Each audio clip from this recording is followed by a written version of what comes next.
जी बिस्मिल्लाहिर्रहमानिर्रहीम। अस्सलाम वालेकुम स्टूडेंट्स। आज मैं आपके साथ शेयर करने जा रही हूँ सब्जेक्टिव पेपर।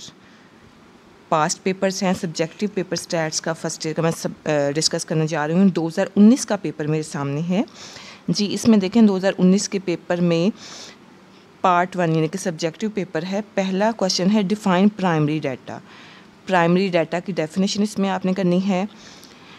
आई थिंक ये फर्स्ट चैप्टर है या सेकंड चैप्टर में प्राइमरी डाटा की डेफिनेशन मौजूद है। आप चेक कर लें अपनी बुक में या जहाँ पे आपको मैंने लिखवाई है वहाँ से आप याद कर लें। डिफ़ाइन वेरिएबल दूसरी डेफिनेशन, वेरिएबल की डेफिनेशन भी मौजूद है। अगर आपको लिखवाई नहीं है तो बुक खोलें, बुक में ज़रूर वेरिएबल की फ़र्स्ट चैप्टर में डेफिनेशन होगी। फिर है define median with formulas. Median का फार्मूला, मीडियन की डेफिनेशन और मीडियन का फार्मूला ये आपको लिखवाई हुई है। चौथे पे आ जाएँ, write two properties of arithmetic mean. Arithmetic mean की 2 प्रॉपर्टीज़, ठीक है, इसमें पूछी गई हैं। उसके बाद write two demerits of harmonic mean. अच्छा, 2 प्रॉपर्टीज़ अर्थमेटिक मीन की आपने ये आपने खोलनी है अर्थमेटिक मीन की बुक में। थर्ड चैप्टर में ये 2 प्रॉपर्टीज़ आपने लिखनी है। इसमें जस्ट उनके प्रूफ नहीं लिखने, जस्ट 2 प्रॉपर्टीज़ की स्टेटमेंट्स, जिसमें summation x minus x bar is equal to 0 वगैरह वगैरह। हार्मोनिक मीन की 2 आपने डीमेरिट्स लिखने हैं। छठे पे आज डिफाइन मॉड। मॉड की डेफिनेशन लिखनी है। अब आपको यहाँ पे देखें अंदाज़ा हो रहा होगा कि कितनी डेफिनेशंस यहाँ पे आई हुई हैं। 7th पे आ जाएँ, write two properties of geometric mean. Geometric mean की 2 प्रॉपर्टीज़ लिखनी है। 8 पे आ जाएँ, define weighted index number. Weighted index number find करना है। 9 वेटेड इंडेक्स नंबर, आप उधर जाएँ, उसकी डेफिनेशन मौजूद है वेटेड इंडेक्स नंबर की। इसकी डेफिनेशन याद करें। अब ये जो डेफिनेशन आ रही हैं अभी खोलें बुक और जाके आप उनको पहले एक बार याद कर लें ताकि आपका ये कवर होता जाए। उसके बाद 9th क्वेश्चन है, ये कह लें कि सॉल्व करने वाला है। ये मैं आपको भी सॉल्व करके देती हूँ। क्वेश्चन क्या है, if summation P not q, if summation P not Q nought is equal to 362, summation P one Q nought is equal to 428 और summation P not Q one is equal to 398, summation P one Q one is equal to 370, then compute Fisher index number. तो Fisher index number compute करने का कहा है। तो आपको Fisher index number का formula तो पता है क्या होता है। ये देखिए मैं आपके सामने अभी सॉल्व करती हूँ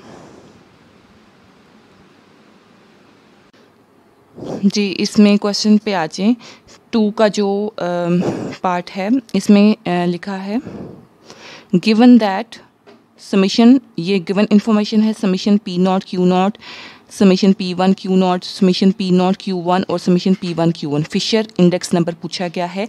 वी नो दैट, हमें फिशर इंडेक्स का फार्मूला पता है। ये फार्मूला होता है फिशर इंडेक्स का और इस फार्मूले में हमने वैल्यूज़ पुट की हैं और हमारे पास ये आंसर आ गया। फिशर इंडेक्स का फार्मूला मैं आपको सिखा दूँ, p n over p nought और साथ आपको पता है क्यू नॉट मल्टीप्लाई, यहाँ पर भी p n over p nought और मल्टीप्लाई क्यू वन। तो ये फार्मूला है फिशर इंडेक्स का और ये आपका इस तरह से मल्टीप्लाई करना है आपने और अंडर रूट लेके फिर बाहर 100 से मल्टीप्लाई करना है और ये आंसर आ जाएगा। बाद स्टूडेंट्स फिशर इंडेक्स में मल्टीप्लाई बाय 100 करके फिर अंडर रूट लेते हैं, लेकिन ये आपने अंडर रूट लेने के बाद 100 से मल्टीप्लाई करना है और ये आपका इंशाल्लाह आंसर आ जाएगा। ठीक है जी स्टूडेंट्स, अभी आ जाएँ आप इसके 10th क्वेश्चन पे, define price index number. Price index number पूछा गया है। अब प्राइस इंडेक्स नंबर की डेफिनेशन 5वें चैप्टर में मौजूद है, आप वहाँ से जाएं और याद करें। फिर आ जाएं 11 पे, write two advantages of chain base method. अब चेन बेस मेथड के एडवांटेजेस भी वहाँ पे मौजूद हैं, वो भी आप खोलें और याद करें। बुक में सब ये डेफिनेशंस लिखी हुई हैं या मैंने आपको जो वीडियो बना कर दी हुई है उसमें भी मौजूद है। आप वहाँ से देखना चाहें वहाँ से देख लें या आपके पास जो बुक में या नोट्स में डेफिनेशंस मौजूद है वहाँ से कर लें। फिर भी अगर कोई ऐसी डेफिनेशन होती है जो आपको नहीं मिलती तो फिर आप मुझसे पूछें, रब्ता करें जी। उसके बाद लास्ट इसका पार्ट है 12, find Paasche's price index number given that. अब ये मैं आपके सामने सॉल्व करती हूँ कि गिवन इन्फॉर्मेशन है और पास्टेस्ट इंडेक्स नंबर फाइंड करने का कहा गया है। ये मैं आपके सामने सॉल्व करती हूँ, देखें जी स्टूडेंट्स। इसमें क्वेश्चन में देखें गिवन इन्फॉर्मेशन हमें summation P one Q one summation P0 Q1 और पास्टेस पूछा गया। तो पास्टेस का फार्मूला तो आपको पता है। अच्छा, इसमें मैं आपको एक बात बता दूं कि क्वेश्चन सॉल्व करने के लिए आपने गिवन इन्फॉर्मेशन सबसे पहले लिखनी होती है और बाद में आपने जो पूछा गया है वो लिखनी है, और फिर आपने वी नो दैट करके लिखना है फार्मूला, उसका फार्मूला लिखना है। तो फार्मूला इसमें पास्टेस का है summation P1 Q1 divide by summation P0 Q1। यहाँ पे यानी कि यहाँ पे Pn ओवर P0 और यहाँ पे Q1 क्योंकि आपको पता है पास्टेस में बेस ईयर वेट जो करंट ईयर वेट होते हैं ना पास्टेस में, उससे मल्टीप्लाई होते हैं। तो ये दोनों वैल्यूज आपने पुट करनी है, डिवाइड में दोनों को डिवाइड करें, मल्टीप्लाई बाय 100 करके आपका ये आंसर आ जाएगा। जी स्टूडेंट्स, अभी आ जाएं आप इसमें क्वेश्चन नंबर 3 पे।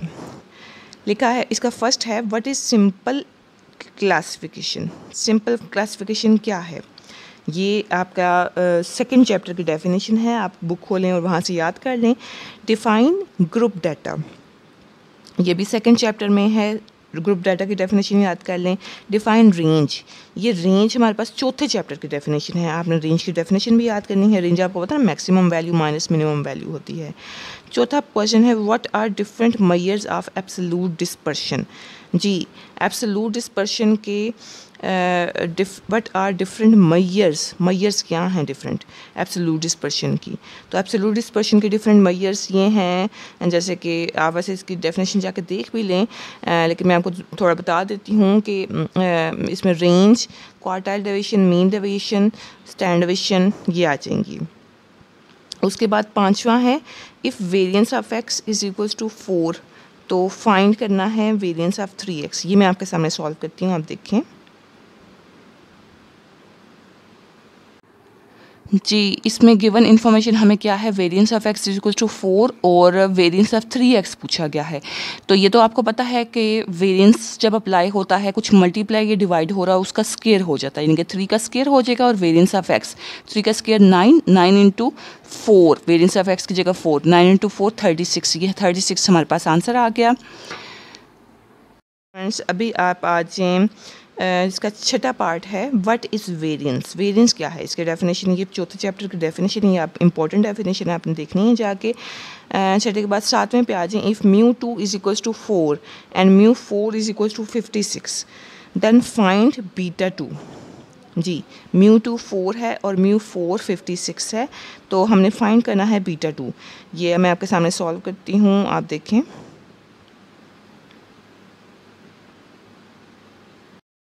जी, इसमें गिवन इन्फॉर्मेशन है μ2 हमें गिवन है और μ4 गिवन है और β2 पूछा गया है। तो आपने पहले गिवन दैट लिखना है, गिवन इन्फॉर्मेशन, फिर आपने वी नो दैट करके ये फार्मूला लिखना है, β2 is equal to μ4 over μ2 square.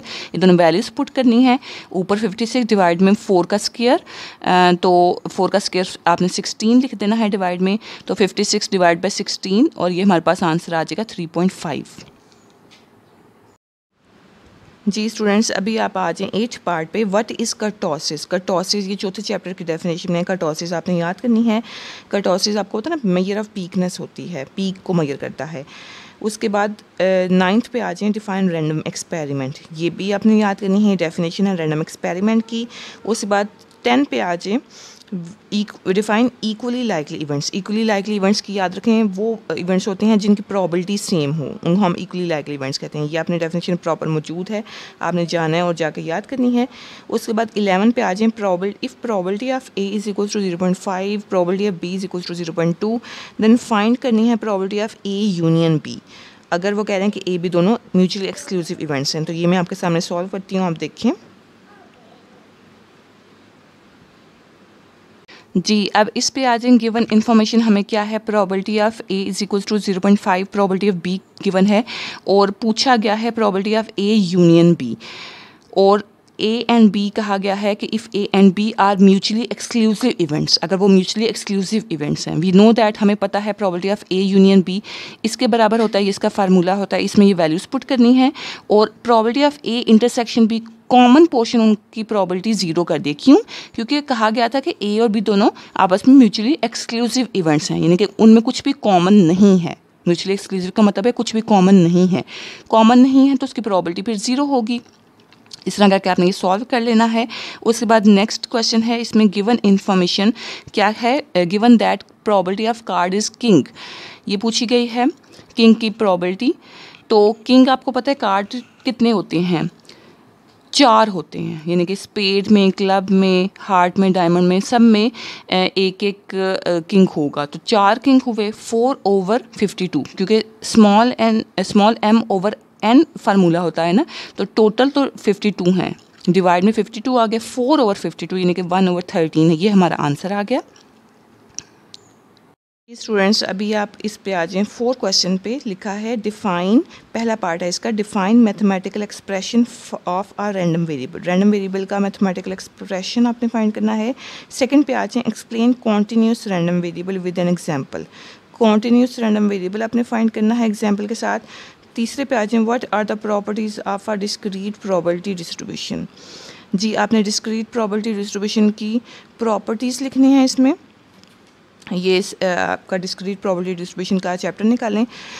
उसके बाद चौथे पे आ जाएं, given expected value of X equal to 0 और expected value of X square दिया हुआ है और फाइंड करना है। ये मैं आपके सामने सॉल्व करती हूँ, ये भी क्वेश्चन, चौथा भी और पांचवा भी मैं आपके सामने सॉल्व करती हूँ। ये दोनों क्वेश्चन देखें।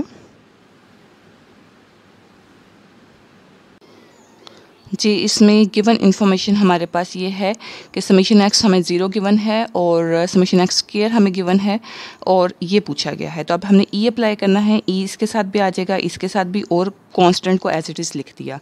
तो अब ये expected value of X square की जगह पे इसकी value expected value of x की जगह 0 + 5 एज इट इज़, क्योंकि आपको पता है कि एक्सपेक्टेड वैल्यू कुछ प्लस माइनस हो रहा है उस पर कोई असर नहीं करता, वो एज इट इज़ आ जाता है। आपने इसको सॉल्व किया और ये हमारा ये आंसर आ गया। ठीक है, उसके बाद नेक्स्ट पांचवा पार्ट देखें, given that expected value of X is equals to this one, और expect variance of X given है और वाई हमें एक वेरिएबल दिया गया है और पूछा गया है कि expected value of Y find करें और वेरिएंस ऑफ वाई फाइंड करें। तो एक्सपेक्टेड वैल्यू ऑफ वाई आपने कैसे निकालना है, आपने ई अप्लाई करना है, इस पे ई अप्लाई करना है। ठीक है, ई अंदर जाएगा तो ई एक्स पे चला जाएगा, बस बाकी सबको एज इट इज़ रहने देगा। उसके बाद एक्सपेक्टेड वैल्यू ऑफ एक्स की वैल्यू यहाँ पे पुट करनी है और इसको सॉल्व किया, यानी कि 2 से मल्टीप्लाई किया और +1 किया, तो ये आंसर आ गया। वेरिएंस आप देखें, वेरिएंस अप्लाई किया है तो वेरिएंस में वी जब अंदर जाएगा तो वी कुछ मल्टीप्लाई डिवाइड हो रहा है उसका स्क्वायर हो जाएगा, कुछ प्लस माइनस हो रहा है उसको 0 कर देगा। तो ये 2 का स्क्वायर 4 और वेरिएंस ऑफ एक्स का ये आंसर, दोनों को मल्टीप्लाई किया तो ये हमारा आंसर आ गया वेरिएंस ऑफ वाई का। ठीक है, क्यों? क्योंकि ये हमें एक्सपेक्टेड वैल्यू ऑफ एक्स और वेरिएंस ऑफ एक्स गिवन थे। जी स्टूडेंट्स अभी आप छठे क्वेश्चन पे आ जाएं, 6 पार्ट है इसका, define binomial experiment. Binomial experiment इसमें हमने डेफिनेशन इसकी करनी है, तो ये आप आखिरी चैप्टर है 9 चैप्टर, उसमें आप खोलें और डिफाइन करें बाइनोमियल एक्सपेरिमेंट। उसके बाद 7th पे आ जाएं। 7th क्वेश्चन है, if X is a binomial random variable with n is equal to 9 and p is equal to 1/3 then find standard deviation 3 + 2x। तो ये मैं आपके सामने सॉल्व करती हूँ क्वेश्चन, आप देखें।